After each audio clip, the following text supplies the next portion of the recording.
Es el primer evento después de este hermoso evento que tuvimos ayer en el Zócalo de la Ciudad de México. Decidimos venir a Juárez.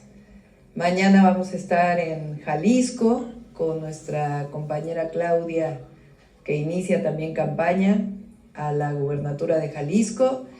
Y nuestro objetivo es visitar en la medida de lo posible los 300 distritos electorales del país. Aquí en Juárez ustedes saben que hay 4 distritos, así que con el evento de esta tarde estaríamos incorporando 4 distritos, porque además pues vamos a visitar todos los distritos de la Ciudad de México. El de ayer no se cuenta en ese conteo de los 300 distritos, y pues estamos muy contentos, vamos muy bien y pues estamos listos para contestar sus preguntas. Iniciamos con Miguel Fierro, de Tiempo.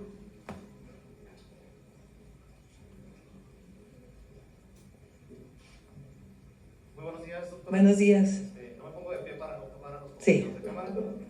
Bueno, pues hoy que visita Ciudad Juárez, una frontera ícono de México, le quiero preguntar sobre la relación bilateral con Estados Unidos.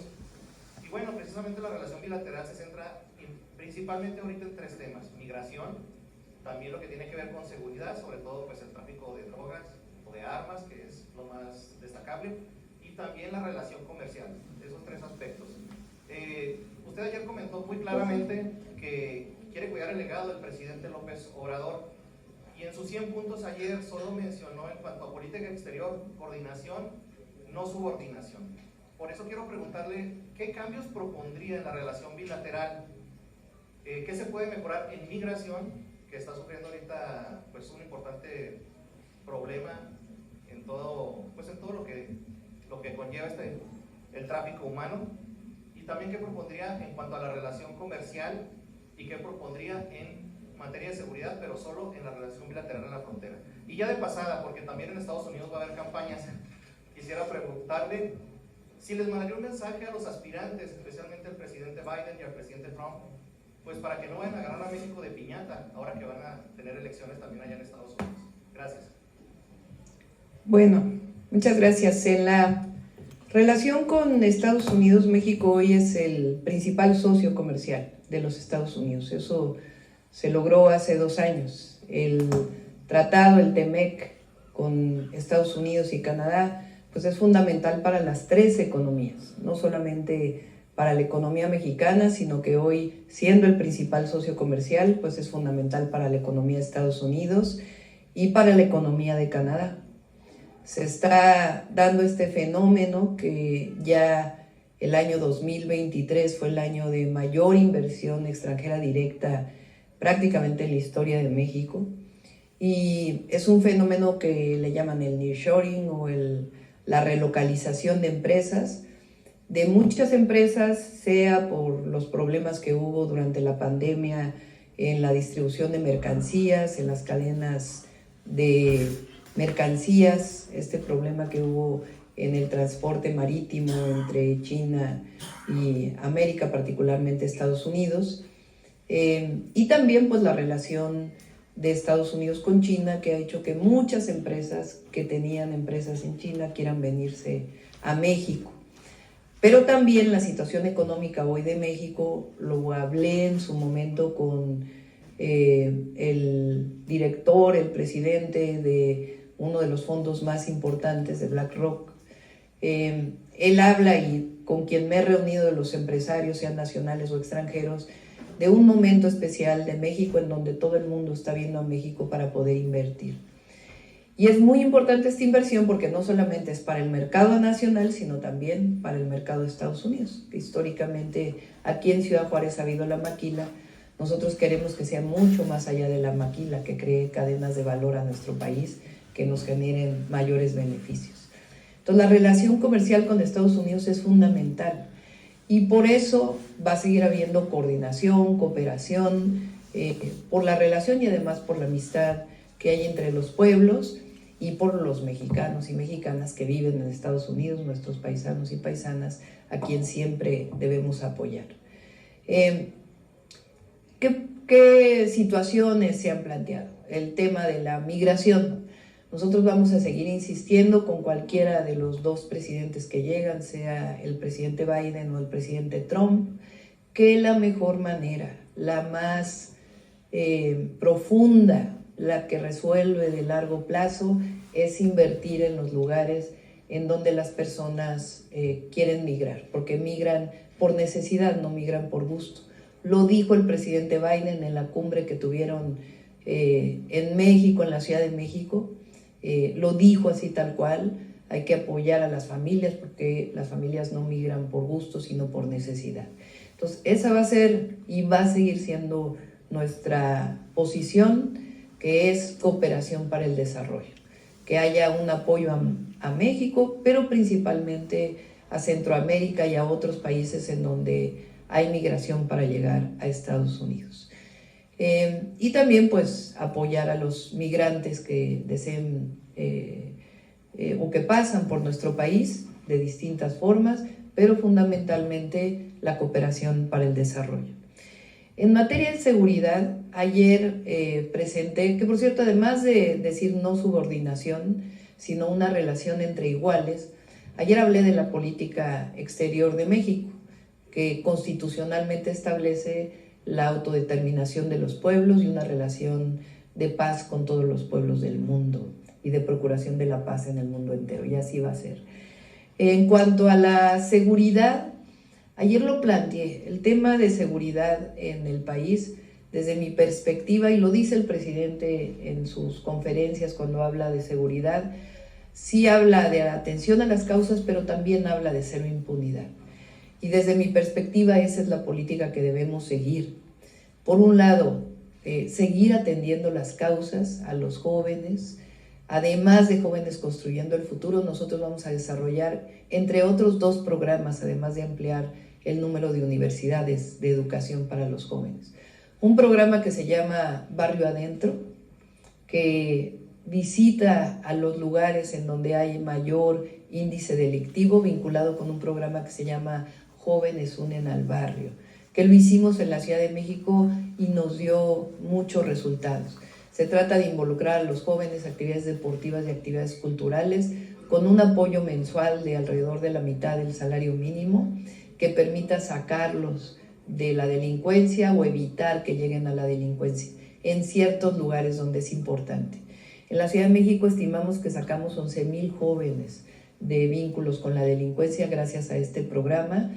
Y otro programa que se llama Reconecta con la Paz, que es a jóvenes primo delincuentes. Por supuesto, esto tiene que hacerse con las entidades federativas. Jóvenes que cometieron un delito y que ya sea que lo deban, depende del delito también, pero llevar en libertad o no, firmando, que se les incorpore un programa que también nos dio resultados en la ciudad para darles una alternativa de vida distinta. Entonces vamos a seguir atendiendo en la atención a las causas. Pero la otra es la cero impunidad, es decir, bajar la impunidad drásticamente o radicalmente en el país. Que quien comete un homicidio sea sancionado, que quien haga un robo con violencia sea sancionado de acuerdo a los códigos penales, o el Código Penal Federal o los códigos estatales, que quien realice una extorsión sea sancionado. Y para eso tiene que ampliarse la investigación, la inteligencia y la relación entre la Guardia Nacional, las policías estatales, con las fiscalías estatales y con la Fiscalía General de la República. Por eso dije que vamos a invitar al fiscal general a que se incorpore a nuestro gabinete de seguridad. Algunos nos dijeron que eso era perder la autonomía. No, la autonomía sigue existiendo, pero sin coordinación es difícil seguir bajando los índices de impunidad. Así lo hicimos en la ciudad y nos dio muchos resultados: 50% de reducción de homicidios en 4 años y 60% de reducción de los índices de alto impacto, de todos los delitos que se cometen de alto impacto en la ciudad. Entonces se va a hacer.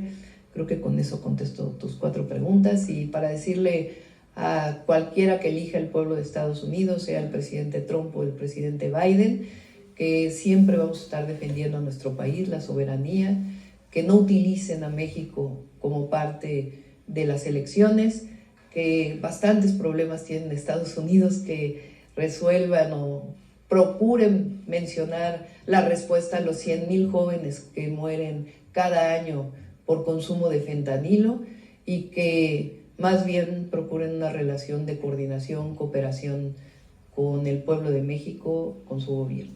Gracias. Carlos Navarro, del Heraldo de México. Buenas tardes a todas y todos. Doctora, en sus propuestas planteaba, digamos, nuevos programas sociales, el tema del apoyo para mujeres de 60 a 64 años, mi beca para empezar a nivel nacional. ¿De qué impacto presupuestal estaríamos hablando? ¿Cuáles son las cifras en estos casos? Y también aprovechando de las propuestas, también hablaba de la reelección, que va a mandar una propuesta para evitar la reelección. ¿Hasta dónde serían los alcances? ¿Serían todos los cargos de elección popular? ¿Cómo sería esto? Sí, en el caso de mujeres de 60, 64 años, y son mujeres, porque hay muchos varones, hay muchos hombres de 60, 64 que siguen teniendo empleo. Y muchas veces las mujeres que nos dedicamos a cuidar a los hijos, a cuidar a los nietos, que fuimos amas de casa o que fueron amas de casa, cuando cumplen cierta edad, pues requieren un apoyo para poderles garantizar cierta autonomía que les permita salir de casa, realizar ciertas actividades. Entonces, por eso fue planeado este programa así, con la mitad de lo que significaría la pensión adulto mayor. Hay alrededor de 2,5 millones de mujeres de 60 a 64 en el país. Por eso dije que vamos a iniciar en el 2025 con 1 millón de mujeres. Si estimamos 1 millón de mujeres, alrededor de la mitad del salario mínimo, que no sea en la frontera pues se estimaría el de la frontera, que no fuera, actualmente el salario mínimo está a poco más de 6,000 pesos, si mal no me equivoco, si me dicen exacto cuál es la cifra. 6,000, 8,800, 6,800. No, pero eso es aquí en la frontera, es porque subió aquí 3 veces. El salario que no es de la frontera, a ver si me lo dicen exactamente,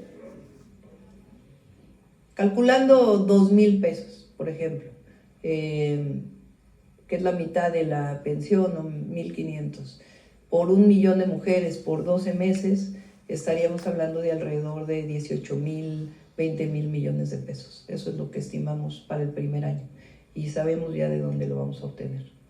¿Y mi beca para empezar? Mi beca para empezar representa, para seguirla ampliando, en total alrededor de 100,000 millones.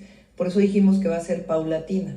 Vamos a ampliar por situación económica en regiones completas y de ahí vamos a llegar hasta la universalidad.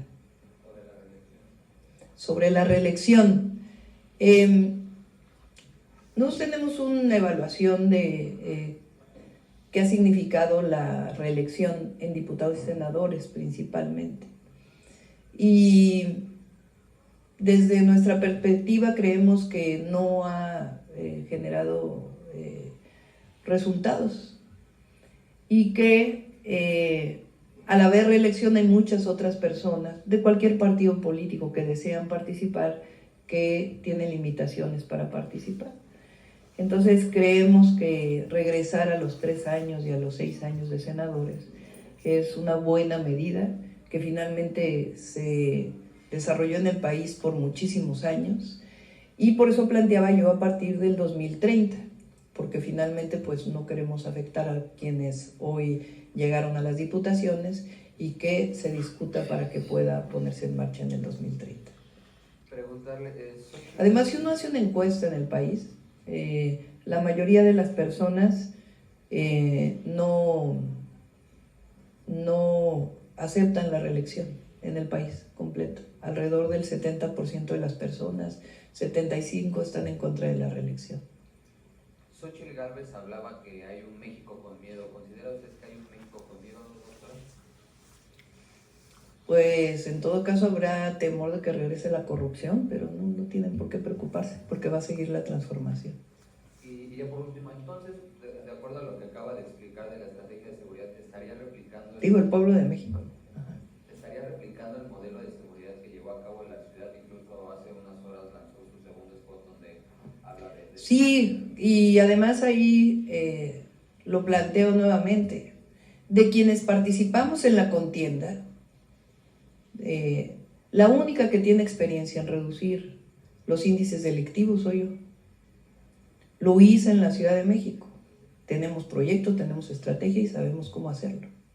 Gracias. Juan Manuel Martínez, de Canal 44. Muy buenas tardes, doctora.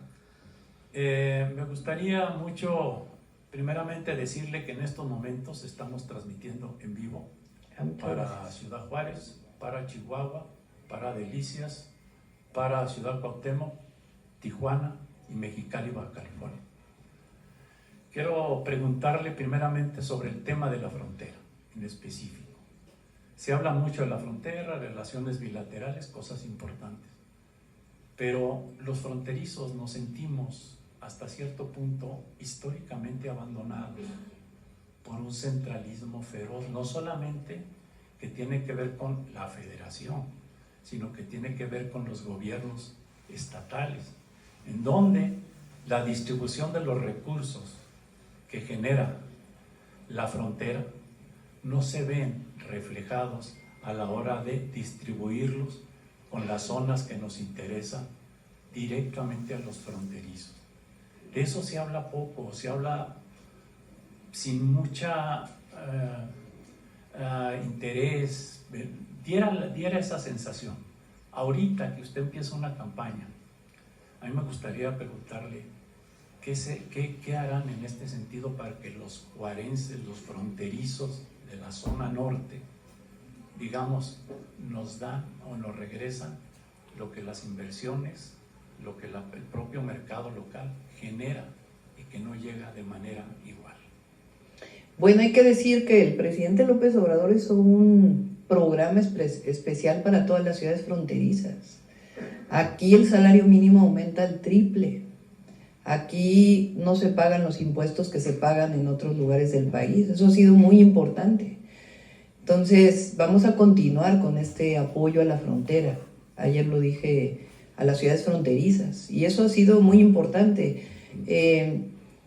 Si mal no recuerdo, de IVA, por ejemplo, dejaron de ingresar por la disminución del IVA en la frontera alrededor de 40,000 millones de pesos al erario. Entonces, es una manera de retribuir a Ciudad Juárez y a otras ciudades fronterizas en donde se paga menos por impuestos. Hay un precio de la gasolina que se acerca al de Estados Unidos, que no se ha diferenciado, la reducción del ISR y otros beneficios que se tienen por vivir en la frontera. ¿Cómo vamos a ayudar a Ciudad Juárez? Ya nos pusimos de acuerdo aquí lo voy a decir en el evento, pero se los adelanto. Ciudad Juárez tiene varios problemas, pero entre otros 2 temas importantes que en otras ocasiones que he estado aquí me lo dice la gente. Uno es el transporte público.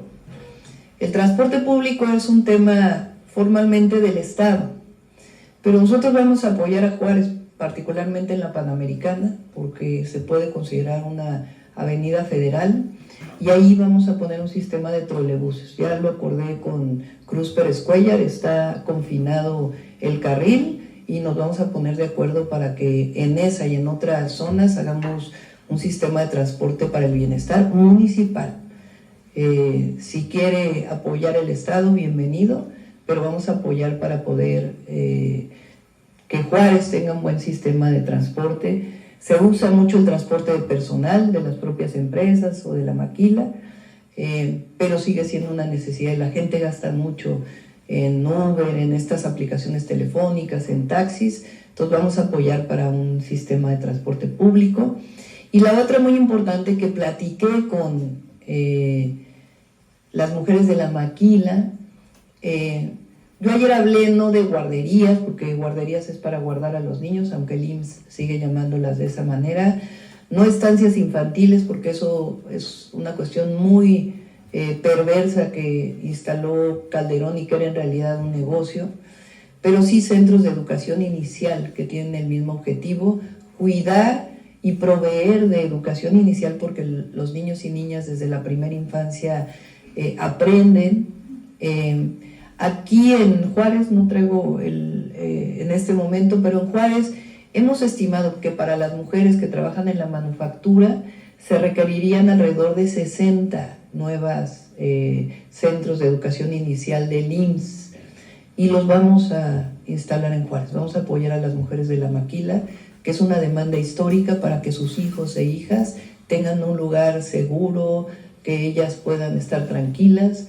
Aquí me contaban muchas mujeres de la Maquila que dejan a sus hijos a veces solos en su casa, y nosotros vamos a construir con ellas un esquema de apoyo para que puedan dejar a sus hijos en un lugar que sepan que están bien y que están aprendiendo.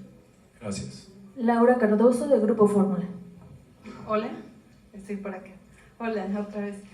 Yo quiero, si me puedes ampliar un poco más este llamado que haces a Estados Unidos en el sentido de no utilizar a México como un instrumento en estas elecciones que van a tener.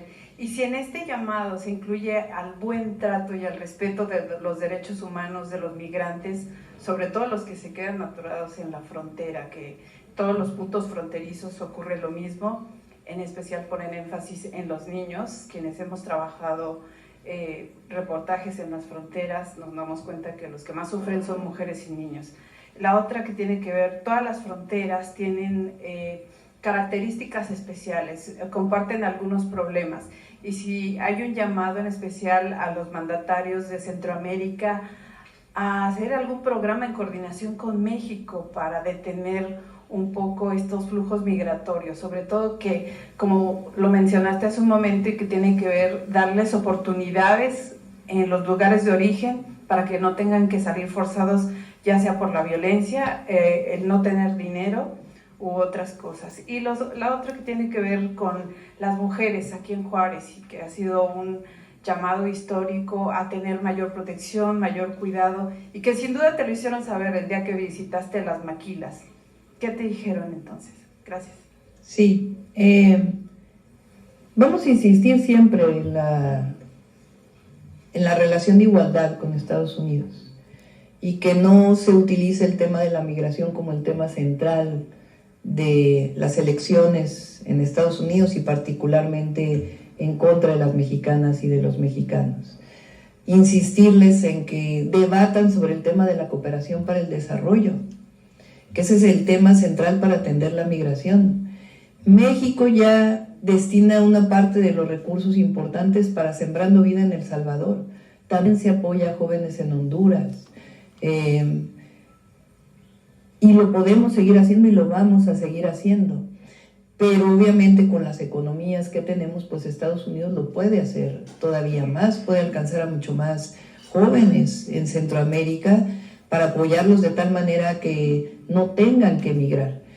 Va a ser mucho más económico que construir el muro, que Vargas, mucho más económico que cualquier otra forma de patrullas fronterizas, y además pues atiende el tema de fondo, que es generar las condiciones para que no tenga que haber migración. Aparte de la inversión que se puede generar en estos países, en acuerdo obviamente con sus gobiernos, para que pueda haber esto que se ha desarrollado en diversas ocasiones en Estados Unidos, que es la cooperación para el desarrollo. Además fortalece la economía de Estados Unidos, fortalece la de México y fortalece la de Centroamérica en esta visión de que el continente americano se convierta, pues ya es el principal generador de riqueza, pero que sea todavía más en la economía mundial. Sobre el trato humano a los migrantes, a las migrantes, a las mujeres, a los niños, pues siempre vamos a estar ahí, siempre lo vamos a solicitar. Y la última era...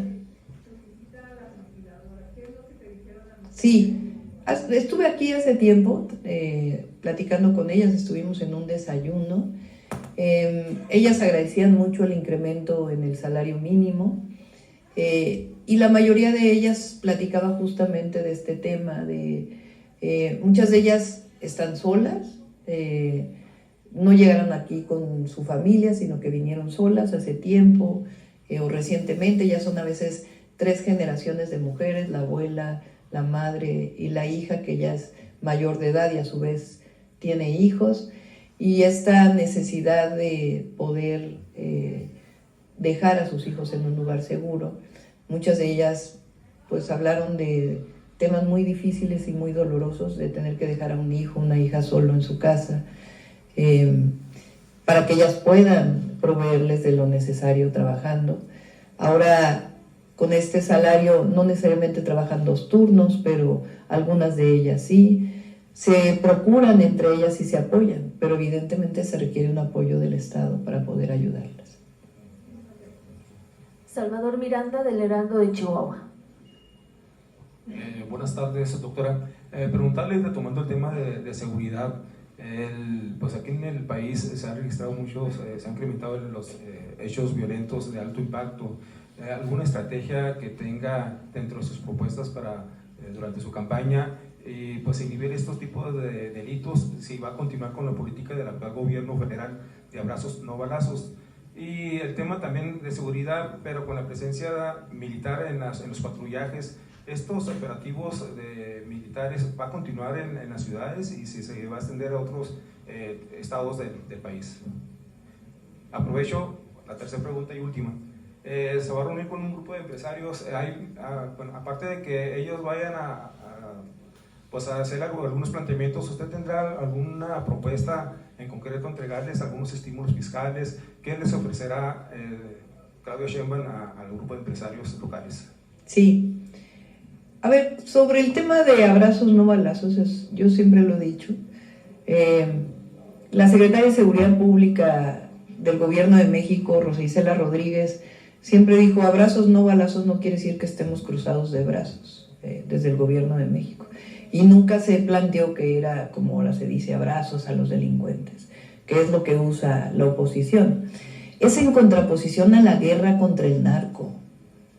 Lo que colocó a México en una situación en donde aumentaron los homicidios fue la guerra contra el narco decretada por Calderón, donde además puso al frente de esa guerra a un hombre que hoy está preso en Estados Unidos por tener vínculos con el narcotráfico.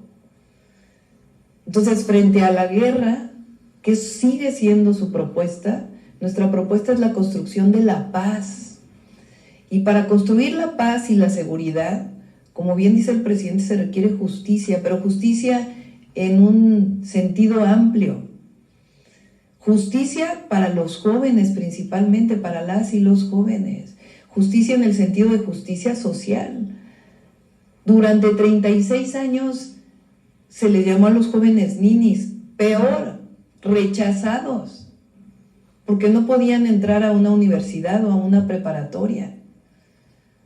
Y esos jóvenes pues ya no pueden seguir siendo abandonados. A esos jóvenes, como lo digo hoy en mi spot, a esos jóvenes es a quien se dirigen los abrazos, para que no tengan que acercarse a una banda delictiva, a un grupo delictivo, para no solamente por asuntos económicos, sino también porque hay una identidad. Nosotros tenemos que generarles identidades distintas.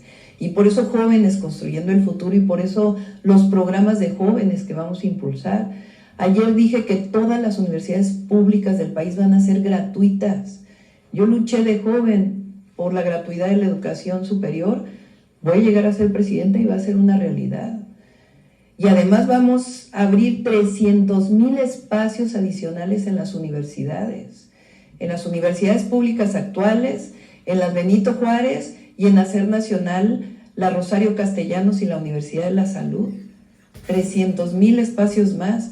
Y vamos a trabajar en las preparatorias o en la educación media superior para ampliar las preparatorias y para unificar programas de estudio que ya inició en este gobierno el presidente, la Secretaría de Educación Pública, con la nueva Escuela Mexicana también hay un programa para educación media superior, pero tenemos que seguir avanzando. Educación, educación y más educación. Pero también una identidad distinta a los jóvenes. Ahí es donde tenemos que seguir construyendo la paz, la justicia social, para todos y para todas, pero en particular para los jóvenes. Y por otro lado, en el tema de la delincuencia, seguir bajando la impunidad, que no solamente es un tema del Ejecutivo, sino también de la Fiscalía, de las fiscalías estatales, de la Fiscalía General de la República y del Poder Judicial. El Poder Judicial también tiene una responsabilidad en bajar los índices de inseguridad o de seguridad. Tiene una responsabilidad en pacificar todavía más el país, ahí en los lugares donde todavía hay incidencia delictiva. No pueden lavarse las manos y dar amparos y amparos y amparos y amparos al por mayor. También son responsables de que haya todavía lugares con incidencia delictiva. Entonces, por eso hablamos de coordinación, de seguir bajando la impunidad y de seguir ampliando los derechos sociales. Sí, a ver, pues ahí donde está, hay que consolidar a la Guardia Nacional. Lleva muy poco tiempo la Guardia, hay que consolidar esa institución que ya tiene el reconocimiento del pueblo de México, hay que decirlo. Está la Marina y la Sedena como de las principales instituciones reconocidas y después prácticamente viene la Guardia Nacional.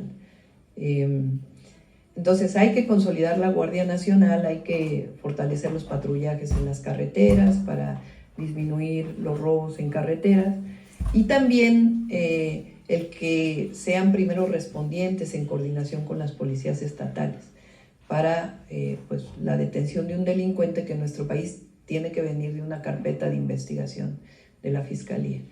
La presencia del Ejército, pues hasta que sea necesario, porque hay lugares, hay municipios en el país que si se retira la presencia de la Sedena, pues entonces se les deja en el desamparo. Entonces, no podemos nosotros nada más por irresponsablemente decir, pues mañana el Ejército, que ya tiene constitucionalmente esa función, antes no la tenía, deja de hacerlo. Es importante que permanezca hasta que sea necesario. Seguimos con Marco Antonio Martínez de La Silla Rota. ¿Qué tal? Buenas tardes. Preguntarle si nos puede profundizar un poco sobre este programa para las mujeres de 60 a 64 años. ¿De dónde saldrán los recursos? Y bueno, plantearles, incluso usted misma entraría, sería un programa universal. ¿Sí? Sí. Y por otro lado, si ya tienen algún costo sobre el tema del trolebús aquí en Ciudad Juárez. Hace rato vi que también tienen como un metrobús. ¿Por qué la apuesta a un trolebús? Y si ya saben cuánto costaría. Esa era mi principal pregunta. Sí. A ver, la pensión de adulto mayor ahora está en 6,000 pesos bimestrales. La mitad de ello pues son 3,000 pesos, eso significaría 1,500 pesos mensuales. Si lo multiplicamos por 12 y por 1 millón de mujeres, pues son 18,000 millones de pesos. Entonces, eso es lo que estaría estimando. ¿De dónde viene? Vamos a seguir con la política de austeridad. Hay recursos para poder seguir haciendo obra pública y para seguir apoyando a la gente. Entonces, de ahí va a venir. Vamos a iniciar con 1 millón de mujeres, ahí donde más se necesita, y después hacerlo universal. Ya la parte personal, pues no creo que sea necesario, pero finalmente es un derecho, lo vamos a convertir en su momento en un derecho, más allá de un programa social. Del trolebús, nosotros en la Ciudad de México compramos 500 trolebuses y en el oriente de la ciudad hicimos un sistema de transporte público que no hay en ningún otro lugar del mundo, que se llama el trolebús elevado. Es un segundo piso de 8 kilómetros donde circulan trolebuses. Es un sistema que puede incluso llegar a competir con el metro. Actualmente en ese transporte, Iztapalapa tiene 1,800,000 habitantes, es poquito más de Ciudad Juárez. Entonces, por primera vez se le dio un sistema de transporte masivo a esa alcaldía. ¿Por qué pensamos en trolebuses? El trolebús tiene su costo inicial un poco más caro porque requiere catenarias, pero tiene la ventaja de que hoy los trolebuses tienen autonomía, es decir, pueden no estar conectados a la catenaria. Cerca de 40 kilómetros pueden recorrer diariamente sin catenaria, y son eléctricos, entonces pues no emiten contaminación local. Y por otro lado, tienen una vida más larga que el autobús. El autobús dura alrededor de 10 años y un trolebús tiene una vida de alrededor de 40 años. Entonces, puede ser un poco mayor la inversión inicial, pero a lo largo de la vida útil los costos son muy bajos y el costo de operación, porque finalmente paga electricidad, no paga diésel, también es mucho más barato. Entonces, por eso estamos pensando en trolebuses y ya estamos haciendo las estimaciones.